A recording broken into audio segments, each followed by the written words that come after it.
권위자들에 대한 순종을 하나님께서 모세를 통해서 가르쳐 주고 계십니다. 그래서 우리가 앞에서 살펴본 것처럼 재판장들의 권위, 그 권위에 대해서도 우리가 순종해야 될 것이고, 또 훗날에 왕의 제도를 세우게 될 때 그 왕의 제도를 이렇게 하라. 그래서 그 왕이 될 자가 어떻게 왕의 직분을 감당할 것인가에 대해서도 우리가 지난 시간 살펴보았습니다. 이 기준이 결국 우리가 분열 왕국의 열왕 역사들을 볼 때 이 기준에 얼마나 부합하느냐에 따라서 그들은 선왕이다 이렇게 일컬음을 받는 반면에, 여기에 부합되지 않는 이들은 결국 악한 왕으로 평가가 된다는 사실을 우리가 살펴볼 수 있겠습니다. 그리고 제사장의 직분에 관하여서도 하나님의 말씀 혹은 율법을 가르치는 직무를 함께 맡았던 이들이기 때문에 이들에 대해서도 합당한 권위를 인정하고 따라야 된다는 것을 우리가 살펴봤습니다.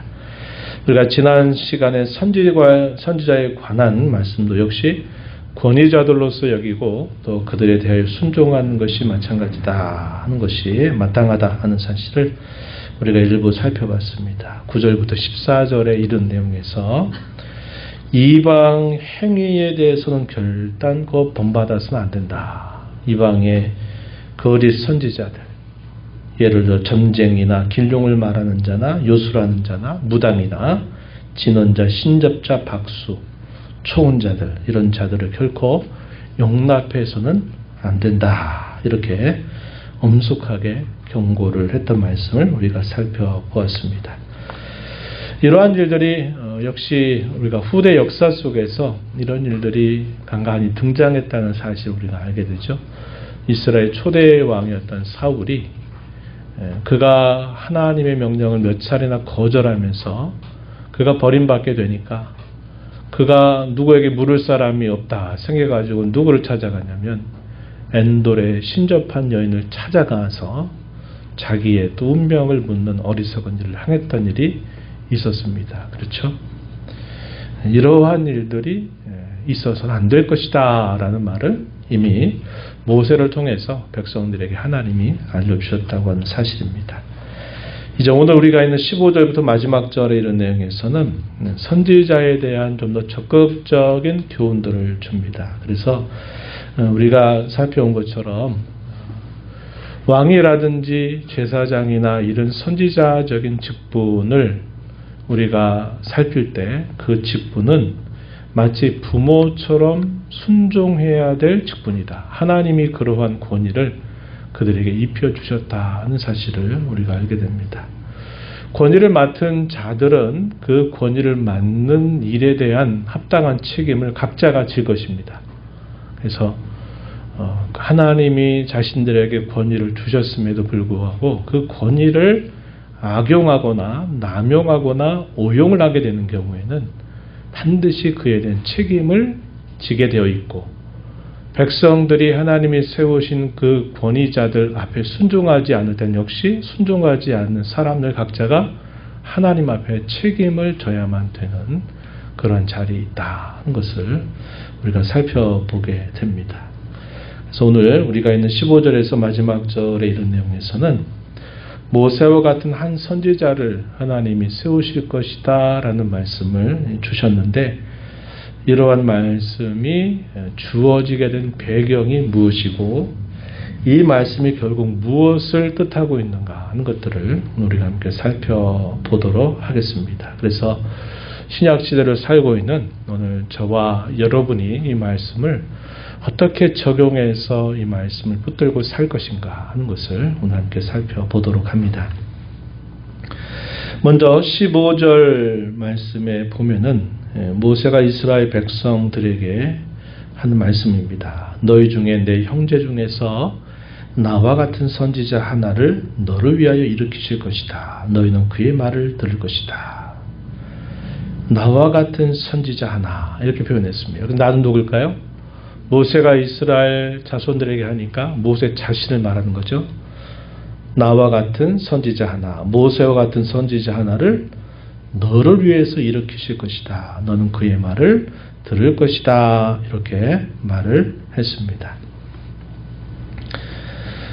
그리고 이러한 일들은 이미 백성들이 하나님 앞에 요구했던 일이었다 하는 그 배경을 설명해 주고 있는데요. 16절 말씀에 소개됩니다. 시내산에서 하나님이 그의 백성과 언약을 맺으실 때 하나님께서 직접적으로 그의 위험 속에서 말씀을 백성들에게 들려주는데 그 말씀이 얼마나 그들에게 두려움을 가져다 주었는지 그 백성들이 이렇게 요청했습니다. 하나님, 우리에게 직접 말씀하지 마시고 우리가 죽을 것 같으니 우리에게 직접 말씀하지 말고 하나님께서 모세에게 말씀해 주시면 모세가 하나님이 하신 말씀을 들은 대로 우리에게 전달할 때 우리가 그 말씀을 듣겠습니다. 이렇게 해서 하나님과 그 백성 사이에 중재자를 세워줄 것을 요청했고 그 중재자로 모세를 세워달라고 했던 것입니다. 그래서 그 배경이 소개되고 있어요. 16절 한번 보세요. 이것이 곧 내가 총회의 날에 호렙산 시내산에서 내 하나님 여호와께서 구한 것이라. 곧 내가 말하기를 내가 다시는 내 하나님 여호와의 음성을 듣지 않게 하시고 다시는 이 큰 불을 보지 않게 하소서. 두렵건대 내가 죽을까 하나이다. 백성들이 요청했던 겁니다. 그런 심정이죠. 하나님이 시내산에서 위험 가운데 그의 현현을 나타내셔서 그의 위험을 동반하시면서 백성들에게 말씀하시니까 이 말씀을 듣는 백성들이 너무나 두려워서 죽을 것 같으니 우리에게 직접 말씀하지 말고 모세를 통해서 말씀하시면 듣겠다 이렇게 요청을 했다는 겁니다. 그래서 여호와께서 그들의 말이 옳다, 좋다 그렇게 해주겠다 그래서 그때부터는 하나님이 모세에게 말씀을 들려주시고 모세를 통해서 듣는 그 말씀을 그 백성들이 하나님이 우리에게 하시는 말씀으로 받아서 순종하겠다. 이러한 일이 이제 이루어지게 됐음을 보여주고 있다는 겁니다. 그러니까 이 백성들의 이러한 태도가 계속 유지되면 얼마나 좋겠어요. 하나님의 말씀이 권위 있고 위험이 있고 무섭고 두려워서 그 말씀을 우리가 들으면 죽을 것 같으니 중간자적인 역할로 세워주시면 그 말을 하나님의 말씀으로 듣고 순종하겠습니다. 이러한 원리가 이 선지자가 등장하게 되는 아주 중요한 하나의 시작점이 된다는 겁니다. 이 선지자 역할은 뭐냐? 하나님과 자기 백성 사이에서 하나님이 선지자에게 말씀을 들려주시면 그 선지자가 꿈이든 아니면 직접적인 말씀이든 어떤 환상 속에서 받는 계시를 백성들에게 더하지도 빼지도 않고 그 말씀을 그대로 전달하면 그 백성들은 그 말을 누구의 말로 받냐면 선지자의 말로 받는 게 아니라 하나님이 자기들에게 하신 직접적인 말씀으로 받아들여야만 된다는 겁니다. 이게 선지자들을 대하는 백성들의 태도이어야 됨을 잘 보여주고 있다는 겁니다. 근데 이것이 이제 후대에 많은 선지자들을 하나님이 세우시죠.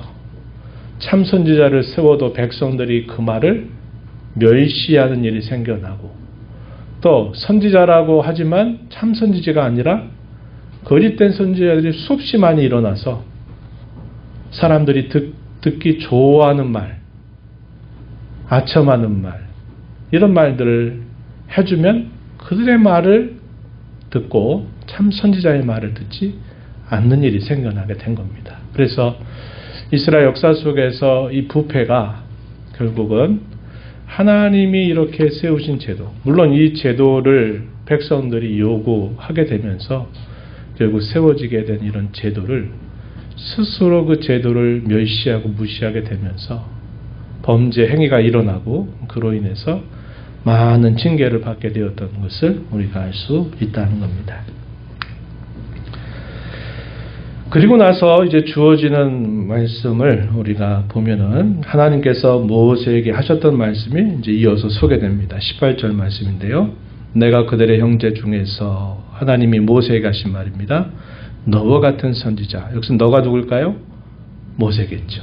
그죠? 앞에서는 모세가 이스라엘 백성들에게 말할 때는 나와 같은 선지자 하나. 근데 하나님이 모세에게 말씀하실 때는 너희 형제 중에서 너와 같은 선지자 하나를 그들을 위해서 일으키고 내 말을 그 입에 두리니 내가 그에게 명령한 것을 그가 무리에게 다 말할 것이다. 이렇게 말하는 겁니다. 화자가 좀 변경이 있지만 내용의 핵심은 그대로 같은 내용을 전달해 주고 있는 겁니다. 그래서 우리가 살펴보게 되면 이스라엘의 왕의 제도도 세상의 군주와 다른 제도죠. 대리자의 역할입니다. 그가 진짜 최고의 권위자가 돼서 그의 말이 법이 되는 것이 아니라 세워지는 왕은 하나님의 율법책을 복사해서 그 율법책을 항상 곁에 두고 읽고 준행해야 될 의무를 지닌 자로서 이스라엘을 하나님의 말씀에 따라 다스려야 되는 직분이 바로 이스라엘 가운데 세워지는 왕의 직분이요. 제사장도 마찬가지죠. 하나님과 그 백성 사이에 하나님과 죄로부터 용서받아서 화해를 이루게 하는 일에 있어서 가운데 역할을 하는 직분이 역시 제사장의 직분입니다. 선지자의 직분 또한 마찬가지라는 거예요. 하나님과 자기 백성 사이에 중간에 중재자와 같은 그런 자리를 세워서 그로 하여금 역할을 감당하게 했다는 겁니다. 이러한 이 왕이나 제사장이나 선지자의 직분이 하나의 예표적인 성격을 띠고 있어요. 역사적으로는 실제 했던 직분들이죠. 예표적인 성격이 있는데 궁극적으로 그런 모든 직분들은 이제 중재자라기보다는 실제로 오시는 메시아 혹은 그리스도 그분이 하신 일들에 대한 예표적인 성격을 띠고 있다는 것을 우리가 알 수 있다고 하는 것입니다.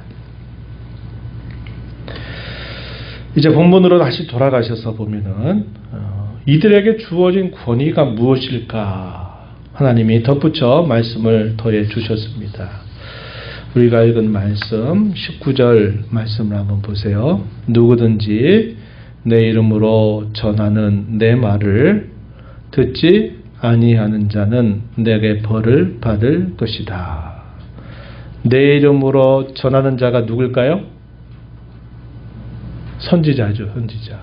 내 이름으로 여호와의 이름으로 전하는 선지자의 말을 듣지 아니하는 자는 내게 하나님께 벌을 받을 것이다. 이 말은 선지자의 입을 통해서 나가는 그 말이 곧 선지자 개인의 말이 아니라 그 입을 통해서 하나님이 자기 백성들에게 말씀하는 것이기 때문에 선지자의 입을 통해서 나가는 말씀을 멸시하면 그 말씀을 주신 하나님을 멸시하는 것이 돼서 그에 합당한 벌을 받게 될 것이다. 곧 선지자의 권위는 곧 그 말씀을 주신 하나님의 권위와 같다라는 겁니다.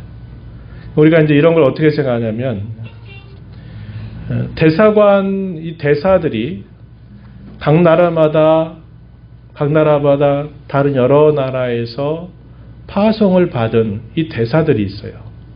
어떤 중요한 사안이나 시국에 대해서 대사를 통해서 그 나라 왕의 그 나라의 입장을 대사를 통해서 전달해요. 대사의 말은 단순히 나는 개인적으로 이렇게 생각합니다. 이렇게 말하는 게 아니에요. 대사의 말은 곧 그 나라의 입장을 대변하는 성격을 가지고 있는 것처럼 선지자의 직분 또한 그와 같은 직분이라는 겁니다. 선지자의 입을 통해서 나가는 말이 곧 하나님 자신의 말과 같다. 그래서 선지자의 그 말씀의 권위는 곧 하나님 말씀의 권위와 동등하다 하는 겁니다. 그래서 그 말씀을 어기는 자에게는 그에 합당한 벌을 받게 된다는 사실을 말하고 있다는 겁니다. 이것은 누구에게 주어진 책임일까요? 그 말씀을 듣는 하나님 백성들에게 주어지는 책임이죠. 그러나 그것만 있는 게 아닙니다. 선지자 자신에게도 주어지고 있는 아주 중대한 책임이 있다는 겁니다. 이 10절 말씀에 이렇게 말했어요. 내가 전하라고 명령하지 아니한 말을 제 마음대로 내 이름으로 전하든지 다른 신들의 이름으로 말하면 그 선지자는 어떻게 된다? 죽임을 당할 것이다. 이렇게 말했습니다. 그래서 아까 제가 초대 말씀드렸듯이 그 직분에 주어진 권위가 대단히 중요하고 큰 권위이기 때문에 그 권위를 대하는 일반 백성들이 그 권위에 대하여 불순종하거나 멸시하게 될 때 그 책임을 그들이 중대하게 져야 될 것이다. 또 한편 그 권위를 맡은 사람이 그 권위를 잘못 오용하거나 남용하거나 그것을 잘못 말하게 되면 결국 그 자신도 그 책임 때문에 결국 하나님께로부터 피할 수 없는 벌을 받게 된다. 이렇게 말합니다. 여호와의 이름을 빙자해서 여호와께서 내게 이렇게 말씀하셨다. 그러면서 자기 뜻과 자기 하고 싶은 말을 말하는 사람들은 여호와께로부터 벌을 받아 죽게 된다는 겁니다. 이제 언제 우리가 이런 상황들을 읽었어요? 최근에 읽고 있잖아요. 여호사밧 왕과 아합 왕과의 그 잘못된 연합 속에서 여호사밧이 아합 왕과 함께 동맹 관계를 맺었을 때 아합 왕이 길르앗 라못을 치자고 요청했을 때 동맹 관계에 의한 책임을 거절할 수가 없어서 당연히 그렇게 하겠다고 대답을 했습니다. 그랬을 때 여호와께로 어떻게 해야 될까를 물어보자고 여호사밧이 아합에게 부탁을 했어요. 그랬더니 아합이 선지자들을 불러들여요. 이 전쟁에서 어떻게 되겠느냐라고 물었더니 당시에 스가랴 하도 이름이 비슷해가지고 그 선지자를 중심으로 한 400여 명의 선지자들이 나가소서 무조건 그 땅을 취할 것입니다 라고 말을 했어요. 여호사밧이 뭐라고 말합니까? 여기에 이런 선지자밖에 또 누가 없습니까? 라고 물었더니 한 명이 있대요. 누굽니까? 누구죠? 미가야. 아합 왕이 와서 싫어합니다. 그는 내게 한 번도 내가 듣기 좋은 말을 한 적이 없다 그래서 싫어해요. 그랬더니 여호사밧이 무슨 말씀입니까? 그를 불러오십시오. 그렇게 한 겁니다. 누구를 통해서? 거짓된 그 신하들을 통해서 그 미가야를 데려올 때 신하가 미가야에게 뭐라고 말합니까? 왕에게 듣기 좋은 말을 하라고 이렇게 요청을 했어요. 미가야가 아니다. 나는 하나님이 내게 주시는 말씀을 그대로 말할 것이다. 라고 말하고 왕 앞에 섰을 때 미가야가 처음에는 약간 반어적으로 말했어요. 전쟁에 나가면 승리할 겁니다. 이렇게 했더니 누가 먼저 똑바로 얘기하라고 그럽니까? 아합 왕이 똑바로 얘기하라고 그러니 너 그렇게 말하지 말고 똑바로 얘기해라. 그랬더니 그때 미가야가 하나님이 보여주셨던 환상을 그대로 이야기합니다. 전쟁에 나가면 왕이 죽을 것입니다. 그리고 여기 나가서 싸우라고 말하는 이 수백 명의 이 선지자들에게 하나님께서 거짓된 영을 그들에게 집어넣어서 잘못된 것을 지금 예언한 겁니다. 그랬더니 이게 무슨 소리라 가지고 미가야를 막 박해하고 때린 일이 있었죠. 누구의 말이 이루어졌습니까? 미가야의 말이 이루어진 거죠. 그러니까 지금 미가야와 수백 명의 거짓된 선지자들이 같이 있는데 거짓된 선지자들도 뭐라고 말해요? 여호와께서 이기신다고 그랬다. 뭐 한 겁니까? 여호와 이름을 빙자해서 자기 하고 싶은 얘기, 왕이 듣고 싶어하는 이야기에 아첨하면서 말한 겁니다. 그런 자들에게 뭐가 임한다고요? 여호와께서 그들을 죽이실 것이다. 이렇게 말씀한 겁니다. 왜요? 그들은 선지자라고 하는 이 권위 있는 직분을 맡았음에도 그에 합당한 그 중대한 책임을 완전히 무시한 거죠. 그래가지고 거짓된 말을 합니다. 역사의 혼란기와 역사 말기로 갈 때마다 이런 거짓된 선지자들이 수없이 일어났어요. 왕 듣기 좋은 말, 백성들이 듣기 좋은 말, 평안하다, 평안하다, 문제없다, 하나님이 우리 편이다, 우리를 도와주실 것이다. 이런 이야기들을 했던 수많은 거짓된 선지자들이 있습니다. 하나님이 다 그들을 심판하신 겁니다. 그래서 오늘 우리가 이 말씀을 보게 되면 선지자의 권위에 대하여 백성들이 어떻게 여기느냐 하는 것도 책임을 지는 문제예요. 선지자 자신이 여호와의 이름을 빙자해서 자기 하고 싶은 이야기를 하는 것도 하나님 앞에 무거운 책임을 져야 될 것이다. 이렇게 말하고 있다는 겁니다. 그래서 우리가 이거를 이 양면을 잘 볼 수 있어야 한다는 겁니다. 마지막 21절, 22절의 내용에서는 이런 이야기입니다.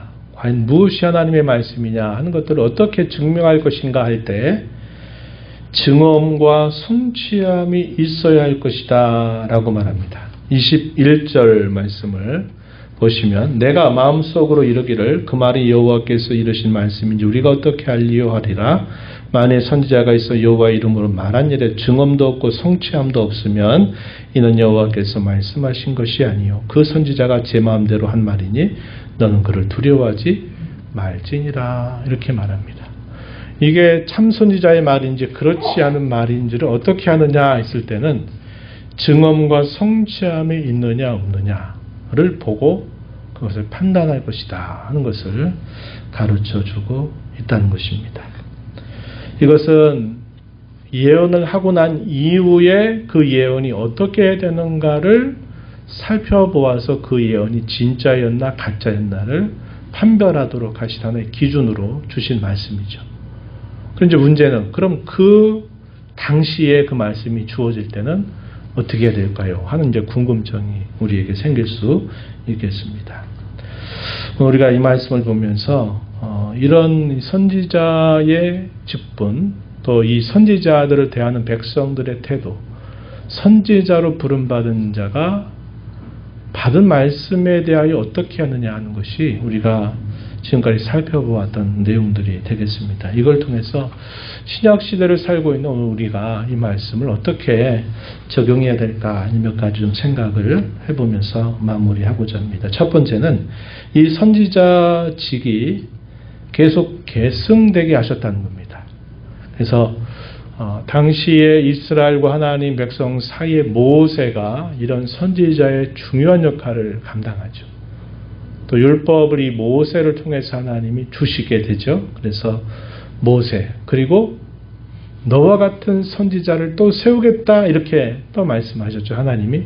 그래서 이 모세 이후에 세워지는 이 선지자들 전체를 우리가 이 선지자직의 계승자들로 볼 수 있다는 겁니다. 그런데 그 선지자직을 계승하는 수많은 사람들 중에는 우리가 크게 두 가지를 나누시겠죠. 정말 선지자로 소명을 받아서 참 선지자로서 말씀을 전하는 자가 있는가 하면 거짓된 선지자. 또 특별히 이제 엘리야 시대 가게 되면 선지 학교, 오늘날로 말하면 신학교가 곳곳마다 세워져요. 신학교에서 뭐 할까요? 훈련을 받고 준비하는 거잖아요. 선지 생도들이 많이 있었단 말이에요. 그런데 그 선지 생도들 중에서 참 선지자들이 많지 않았어요. 그러면 나머지 선지자들은 기술적으로 훈련받아가지고 선지자가 노릇하는 건데 잘못된 길을 가기가 또 쉬운 거죠. 그래서 이 선지자직이 계속 계승되게 하셨다는 것이고 이런 선지자직을 진정으로 감당하시는 분이 바로 메시아 혹은 예수 그리스도께서 참 선지자로서 이 땅에 오셨다는 사실을 우리가 알게 됩니다. 예수님이 이 땅에 떠나가시면서 그 선지자적인 이 직분을 누구에게 계승시키게 하셨을까요? 누굴까요? 사도들이잖아요. 사도들이 그러한 선지자 직분을 계승해서 하나님의 말씀을 전하는 겁니다. 그래서 사도들의 말은 곧 사도들 개인의 말이 아니라 그의 입을 통해서 주신 하나님의 말씀 자체가 되게 하셨다는. 물론 선지자들이 산 동안 밥 먹으면서 맛있다, 뭐 배고프다, 뭐 졸립다 이런 말도 하나님 말씀이냐? 이건 아니에요. 그러나 그들이 공적으로 교회 가운데서 선포하고 가르치고 하는 이런 것들은 곧 그들의 말이 곧 하나님 말씀이 되는 특별한 권위를 그들이 가졌다는 겁니다. 그럼 이 사도들은 신약교회의 기초가 되고 신약 성경을 기록하는 기록자들로서의 특별한 임무가 있었고 성경이 다 완성되고 난 이후에는 사도 직분이 끝나버렸어요. 그 다음에 이 사도들의 제자들, 이들을 속사도들이라고 그래요. 사도들을 이었다. 그래서 뭐 폴리갑이라든지 또 이레니우스라고 하는 이런 인물들 같은 경우는 사도들의 제자로서 있고 사도들의 제자들이 또 계속 활동하면서 변증가들의 활동 시대라고 그러고 이들이 교회의 아버지 역할을 해가지고 교부들이라고 불러요. 그래서 사도들이 끝나고 난 이후에는 그들의 말은 곧 하나님의 말씀이 아니라 이미 완성된 하나님의 말씀을 잘 풀어주고 설명하고 이게 맞느냐 그렇지 않느냐를 계속 기록된 말씀을 통해서 판별하는 일들이 생겨나게 되면서 그때부터 이단이다, 이단이 아니다 하는 것들이 구별되기 시작합니다. 그래가지고 계속 이런 시대적인 변화를 통해서 계속 이어져요. 사도들이 끝나고 난 다음에 그 직분을 선지자적인 직분을 누가 계승하느냐? 교회 가운데 목사가 그 직분을 계승합니다. 그럼 목사의 말이 곧 하나님의 말씀이냐? 이렇게 받을 수는 없어요. 물론 그건 다 아니냐? 그건 또 아니에요. 목사가 그런 선지자적인 직분을 계승했을 때 목사가 하나님의 말씀을 어떻게 대하고 그 말씀을 어떻게 가르치느냐에 따라서 잘 분별할 수 있는 것이 필요해졌다는 겁니다. 그래서 오늘날 교회 가운데 말씀의 직분을 맡은 목사들이 이런 선지자직을 계승하는데 구약의 선지자나 신약의 사도들과 동일한 권위라고 말할 수는 없어요. 그들이 하나님의 말씀을 올바르게 전하고 풀어주면 그의 말이고 하나님의 말씀의 권위와 똑같지만 그들이 잘못되게 가르치거나 전하게 되면 그건 곧 그 말씀이 하나님의 말씀이 되지는 못하는 겁니다. 그래서 그때 이후로부터는 잘 분별하는 것이 대단히 필요해졌다는 것입니다. 그래서 교회 가운데 오늘날 목사의 그 책임은 뭐냐? 하나님이 완성해 주신 이 말씀을 말씀에 따라 잘 가르치고 전하고 그 말씀이 그런 줄 알고 살아가는 삶의 모범을 보이는 것이 목사의 가장 큰 직무가 돼요. 직무가 되는 겁니다. 그래서 바울 사도는 이런 말씀을 맡는 자들에게 어떠한 지침을 주었느냐? 고린도 후서 2장 17절 말씀 누가 한번 찾으신 분 크게 한번 읽어주시기 바랍니다. 고린도 후서 2장 17절 또 다른 분은 4장 2절 하반절 고린도 후서 4장 2절 하반절 한번 찾으시면 큰 소리로 한번 읽어주시기 바랍니다. 우리는 수많은 사람들처럼 하나님의 말씀을 혼잡하게 하지 아니하고 곧 순전함으로 하나님께 받은 것 같이 하나님 앞에서와 그리스도 안에서 말하는 거다. 아멘. 고린도후서 2장 17절에 제가 다시 한번 읽습니다. 우리는 수많은 사람들처럼 하나님의 말씀을 혼잡하게 하지 아니하고 그 순전함으로 하나님께 받은 것 같이 하나님 앞에서 그리스도 안에서 말하노라. 여기서 중요한 초점이 뭘까요? 수많은 사람들이 하나님 말씀을 전한다 하면서 그 말씀을 혼잡하게 한다는 겁니다. 그 말씀을 혼잡하게 하지 않고 순전함으로 하나님께 받은 것 같이 하나님 앞에서와 그리스도 안에서 말해야 된다. 이걸 이제 중요한 하나의 기준으로 제시했습니다. 고린도서 4장 2절 하반절에 또 누가 찾으신 분 크게 한번 읽어주십시오. 이에 숨은 눈으로 너희를 버리고 속임으로 행하지 아니하며 하나님의 말씀을 혼잡하게 하지 아니하고 오직 진리를 나타내므로 하나님 앞에서 각 사람의 양심에 대하여 스스로 추천하노라. 아멘. 고린도서 4장 2절 하반절에 제가 하반절부터 읽으면 하나님의 말씀을 뭐하지 않게 하고 혼잡하게 하지 아니하고 오직 진리를 나타내므로 하나님 앞에서 각 사람의 양심에 대하여 스스로 추천하노라. 표현이 반복되죠.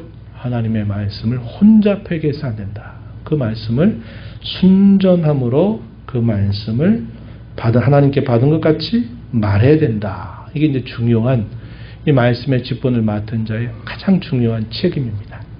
책임. 그런 말씀을 받는 성도들에게 주어진 중요한 책임이 뭘까? 이것도 한번 찾아봐 주세요. 데살로니가 전서 2장 13절 말씀 찾으신 분이 크게 읽어주시고, 또 다른 분은 사도행전 17장 11절 말씀, 그리고 마지막에는 히브리서 4장 2절 말씀 순서대로 찾으신 분이 크게 한번 읽어주시기 바랍니다. 데살로니가 전서 2장 13절.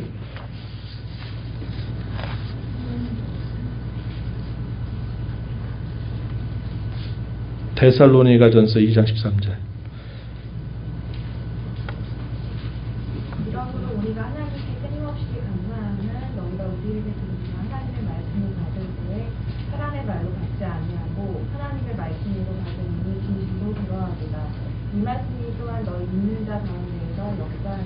아멘. 예, 여기 보니까 뭐라고 말했냐면, 하나님의 말씀을 받을 때 사람의 말로 받지 아니하고 하나님의 말씀으로 받음이니 진실로 그러하도다. 이 말씀이 너희 믿는 자 가운데 역사하느니라, 이렇게 말하죠. 그래서 사도들이나 말씀을 맡은 자들이 입을 통해서 전하는 그 말씀을 받을 때, 아, 저건 저 사람의 말이지, 이렇게 듣지 말고 기본적인 자세는 하나님의 말씀으로 그것을 받으라고 가르쳐주고 있죠. 예. 사도행전 17장 11절 또 찾으시면 크게 좀 읽어주시기 바랍니다. 17장 11절.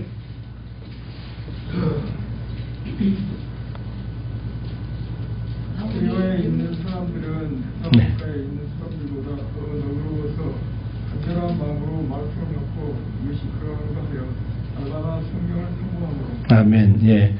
데살로니가 성도들이 모범적 교회인데, 또 이보다 더 칭찬받은 교회가 있어요. 베레아 지역에 세워진 교회입니다. 이들의 태도에 대해서 바울 사도가 칭찬하는 거죠. 베레아에 있는 사람들은 데살로니가에 있는 사람들보다 더 너그러워서, 이 말이 좀 번역이 오히려 개역개정에서 애매해져 버렸어요. 너그럽다는 게 무슨 뜻이냐, 오해를 많이 불러일으킬 수 있는 표현입니다. 더 고상한 성품을 가져서, 뭐 이런 의미로 이해하시면 좋겠어요. More noble character than, 이렇게 되어 있습니다. 그래서 너그럽다라는 말이 우리식으로 할 때 굉장히 오해가 벌어져요. 이게 개역개정에서 번역을 이렇게 번역한 건 별로 잘했다고 보지 않아요. 그래서 더, 옛날 개역 성경은 뭐라고 그랬어요? 더 모여서 신사적이어서, 이렇게 번역했어요. 이 말은 더 고상한 성품을 가져서, 이런 의미로 표현되고 있는 말입니다. 그래서 간절한 마음으로 말씀을 받고 이것이 그러한가 하여 날마다 성경을 상고하였다. 상고했다라는 말은 면밀하게 조사했다는 말입니다. 진짜 그런지 말씀을 다 찾아봐서 이것들을 확인하는 일을 했다는 거예요. 이걸 두고 바울 사도가 칭찬한 겁니다. 베레아 교회 성도들이 참 잘한다라고 칭찬하고 있다는 것입니다. 자, 마지막으로 히브리서 4장 2절 말씀 한번 찾으시면 크게 한번 읽어주시기 바랍니다. 우리가 우리도 복을 전함을 받은 자로서는 우리는 다 그 말씀 우리에게 유익하지 못한 것을 전문가가 믿음과 불시키지 아니하는 아멘. 히브리서 4장 2절에서는 하나님 백성에게 안식할 때가 남아있다라고 약속이 남아있어도 그 안식에 이르지 못할 자가 많다, 이러한 경고를 붙이면서 그 이유를 이렇게 설명하고 있는 겁니다. 4장 2절에서 그들과 같이 우리도 복음 전함을 받은 자일지라도 들은 바 그 말씀이 그들에게 유익하지 못했던 것은 듣는 자가 믿음과 결부시키지 아니하였기 때문이다.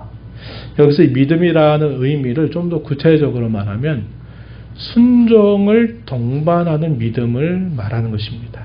그러니까 하나님의 말씀을 들어도 듣는 것만으로는 충분하지 않고 혹은 그 듣는 것만으로는 우리에게 진정한 유익을 주지 못하고 거기에는 반드시 순종하는 믿음이 함께 결부되어야만 된다. 이 말은 그 받은 말씀이 우리의 실제적인 삶의 실천과 순종으로 나타나야만 된다는 거예요. 그렇지 않으면 유익하지 않다는 겁니다. 말씀을 잘 듣고 많이 듣는 것도 복이고 귀한 것이지만 그것만으로는 충분하지 않다. 받은 말씀을 붙들고 삶의 연장에서 씨름하고 실천하고 그것을 이루도록 해야만 될 것을 우리에게 가르쳐주고 있는 겁니다. 그래서 앞에 두 구절은 누구의 책임에 가까울까요?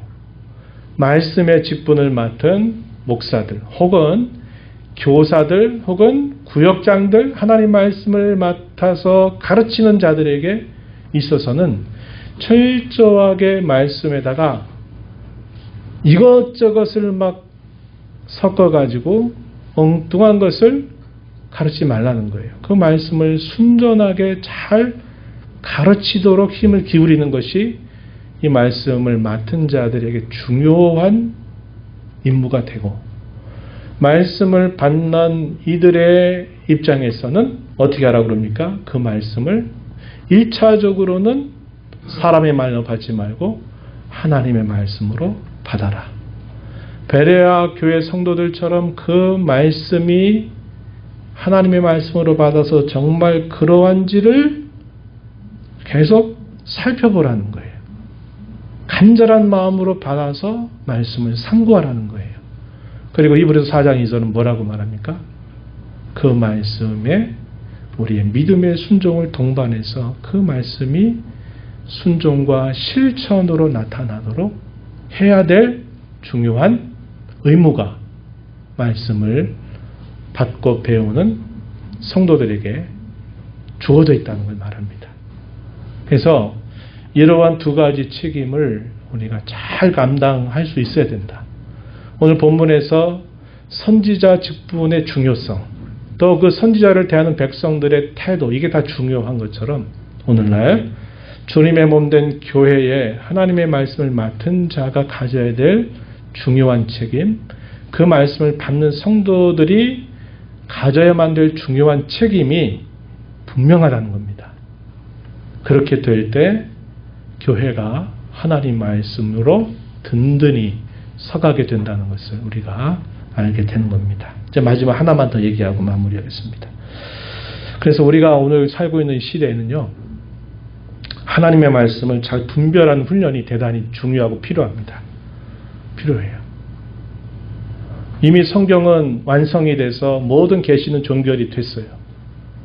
그 오늘날의 말씀에 대하여 가르치고 전하고 하는 이 모든 일들은 이미 완성된 말씀을 가지고서 전하고 가르치고 하는데, 그 전하고 가르치는 일에 있어서 모든 그 말씀을 맡은 자들은 누구든지 그 말이 다 옳으냐 할 때는 그렇지 않을 수 있다. 충분히 그렇지 않을 수 있다. 이런 생각을 갖고 우리가 말씀을 잘 분별하는 훈련이 필요하다는 겁니다. 이 말을 오해하지 마세요. 말씀을 취사선택해라 이런 뜻이 아니에요. 내가 듣고 싶은 말은 취하고 듣고 싶지 않은 말은 버리고 이런 분별을 말하는 게 아니라, 우리가 아까 살펴봤던 고린도서 2장 17절이나 4장 2절 하반절을 살핀 것처럼 하나님 말씀이 순전하게 그 말씀이 잘 전파되고 있고 잘 그것이 우리에게 들리고 있고 우리가 그걸 배우고 있는지 아닌지를 잘 분별하도록 해야 된다는 겁니다.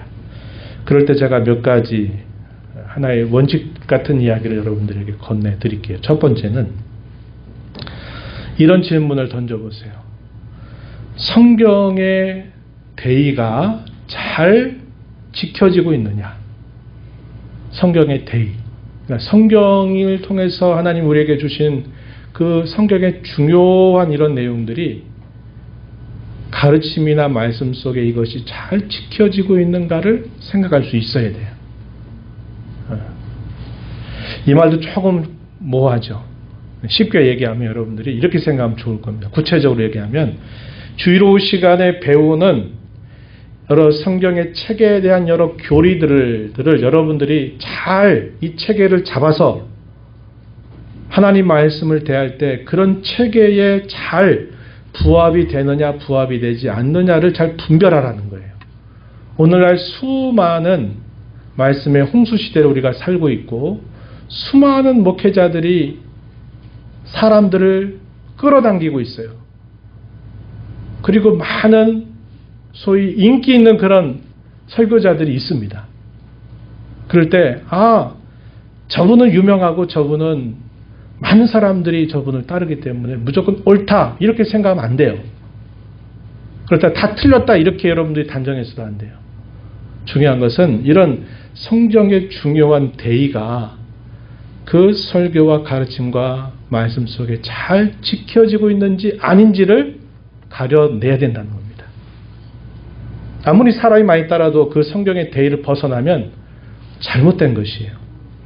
두 번째는 어떤 성경의 본문 속에서 성경의 문맥 속에서 하나님의 뜻을 잘 드러내려고 하느냐, 그냥 그 중에서 그냥 아무에게나 툭툭 하는 게 아니라 성경 본문 속에서 하나님이 말씀하시고자 하는 것을 잘 드러내려고 하느냐 그렇지 않느냐, 이걸 질문을 던지라는 거예요.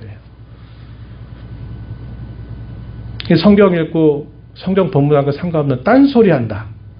아니에요. 이렇게 하면 안 돼요. 아무리 그 말이 감동이 되고 막 웃기도 하고 울기도 하고 아무리 그런 말을 많이 해도 성경 본문하고 상관없는 엉뚱한 얘기하면 그건 아닌 거예요. 그런 걸 분별할 수 있어야 됩니다. 세 번째는 우리가 마지막 절을 살핀 것처럼 그 말씀의 증언과 성취가 있느냐 하는 건데 이것은 좀 어려워요. 이것은 시간이 지나봐야 될 문제가 되겠죠.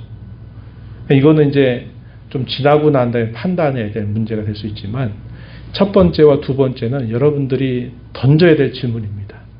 성경의 중요한 대의가 지켜지고 있는지 아닌지, 그리고 본문 속에서 하나님의 뜻이 무엇인가를 이렇게 전달하고 찾으려고 하는지, 본문 읽고 엉뚱한 소리만 해야 되는지, 여러분 이런 걸 잘 분별해서 여러분들이 신앙을 독립적으로 잘 세우지 않으면 안 될 시기가 됐어요. 그리고 여러분 앞에 세워져 있는 교사나 목회자들이 그 정도를 벗어나지 않도록 기도해 주셔야 되고, 또 여러분들이 하나의 또 파수꾼 같은 역할을 해줘야 됩니다. 그렇지 않으면 교회에 말씀을 맡은 자들이 타락하고 잘못된 길을 가버릴 수 있어요. 그래서 말씀을 전한 자로서의 책임, 말씀을 받는 자로서의 책임을 잘 이해해서 잘 감당해서 우리가 이루어가는 교회가 하나님의 뜻에 잘 맞는 교회가 되도록 힘을 기울이고 기도하고 하는 그런 노력이 우리에게 필요하다고 하는 것입니다.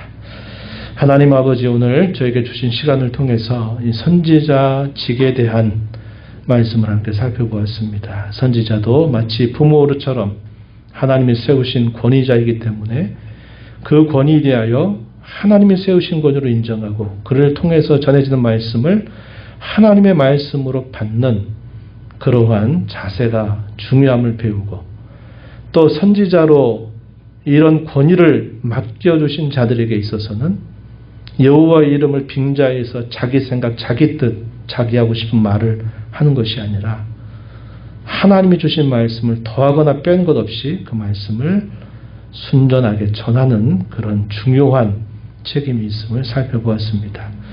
오늘 교회를 이루어가는 저희들 속에서도 이 하나님의 말씀의 직분을 맡은 목회자들이나 교사들이나 혹은 구역장이나 그들에게 주어진 책임이 얼마나 중대한지, 그리고 이런 말씀을 배우는 모든 성도들에게 있어서 요구되는 이런 중요한 책임들을 잘 깨달아서 분별력을 가지고 하나님의 말씀이 잘 보존되고 잘 전수되고 전수받는 그런 교회로 자라가게 해 주옵소서. 예수님 이름으로 기도하옵나이다. 아멘.